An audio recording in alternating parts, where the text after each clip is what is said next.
Hey, this is Daniel G. Bennis, and occasionally, besides doing science shows and exhibits, occasionally I'm hired out by schools to create science curriculum or teach science curriculum or classes or workshops.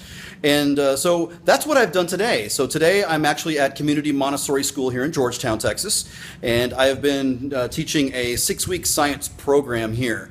For 6 to 12-year-olds, and a couple months ago I did an 8-week course for 3 to 6-year-olds, which was a lot of fun as well. But this time today we talked about high voltage. Now last week, and I'll show you some really cool things here in a moment, but last week we actually talked about science in the way it relates to music production and music. So the kids got to learn about oscillators. I brought in some oscillators. They got to see how they make sounds, simple waveforms, sine waves, square waves, pulse waves, triangle waves, all that kind of stuff. And then how you can actually, with the right instrument, make music. So I brought in a late 1970s, early 1980s vintage Moog MG1 synthesizer from my collection, and also one of my very first music production synthesizers from the early 90s, an Ensoniq TS10, and that is right there behind me. So I brought it back today for a very special purpose. I created a multi-track sequence that the kids could actually record in, and we made our own song. So each student had their own track, and all these are tracks, and over here there's another bank of tracks. So all these guys here these are drum kits, and so the students got to come up and pick a specific drum sound.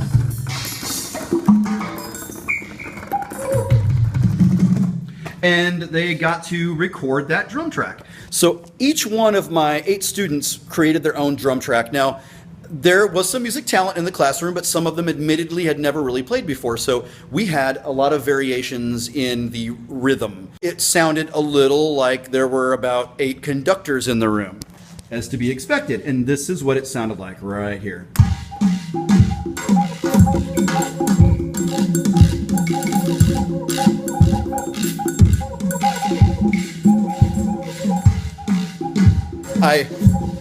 I think you get the point. It's awesome, but it's not really musical.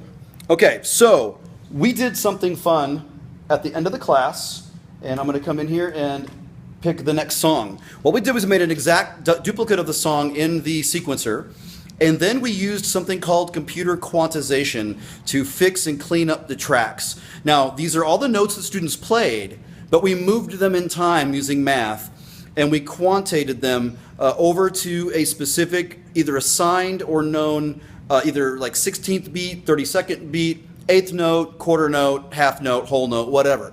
And we assigned them, and we cleaned up the track. Now, when you take random sounds like that and you quantize them, you can create rhythm and music. So here is our cleaned up track. Check this out.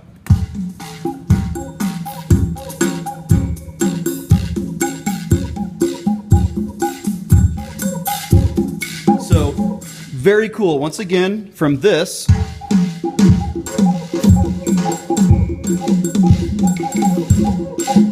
By the way, I played the bass drum on that, and we got it to this. And I even named it Montessori 2. That's our Montessori 1. Okay, and then being a musician, I took it one step further. So what I added next was a bass guitar, and then I added some strings, and then I added some vibraphone. And then when you mix that all together, this is what we came up with.